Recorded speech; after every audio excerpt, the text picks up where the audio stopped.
To the NFC East, guys. Giants head coach Joe Judge spoke to the media yesterday. It sounded like he has reasonable expectations for his quarterback. With a quarterback, it's such a mental game. It's really the grasping and the understanding.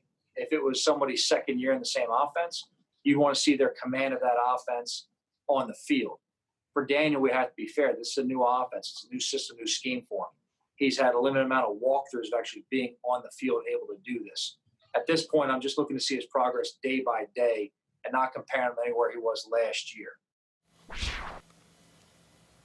Okay, Joe Judge, love hearing those sound bites from him. He means nothing but business, and he's got a new offensive coordinator in Jason Garrett to work with there. Expectations high all around in year two. Believe it or not, Kyle, Daniel Jones will be better in 2020 than Garrett's former quarterback in Dallas, Dak Prescott. Jones versus Prescott.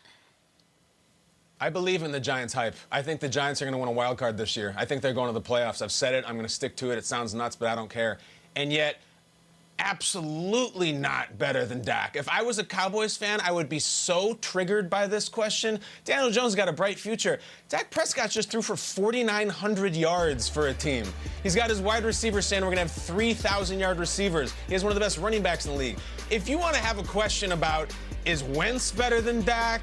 Is Stafford better than Dak? Is Goff? I will field it. But Daniel Jones, after a scrappy year, getting compared to Dak Prescott in a runaway, I will take number 4. And if I'm in Dallas right now, I'm furious about the question. I'm insulted. I'm filing it away on my phone like Baker Mayfield. That's what I'm doing.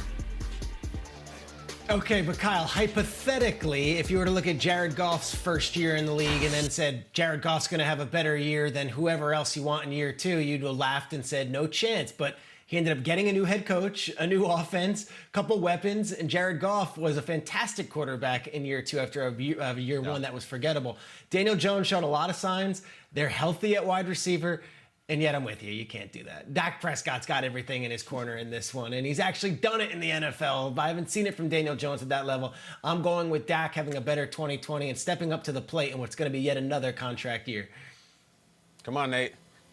The absolute disrespect of this question, it makes me want to throw up in my... The unmitigated gall for a producer to put this on our screen, a guy that threw for 5,000 yards, 30 TDs, 11 interceptions. They just drafted C.D. Lamb, and they got a new coach in Mike McCarthy who was just coaching Aaron. I don't understand. And he's playing on a $31 million prove-it deal, and you think Danny Dimes is going to... No disrespect to Daniel Jones. Obviously, I'm being a little bit dramatic, but let's not disrespect what Dak Prescott has done up until now, but more recently what he done last year. It's hard to throw for almost 5,000 yards, and Dak Prescott did that last year. So I got Dak Prescott in this.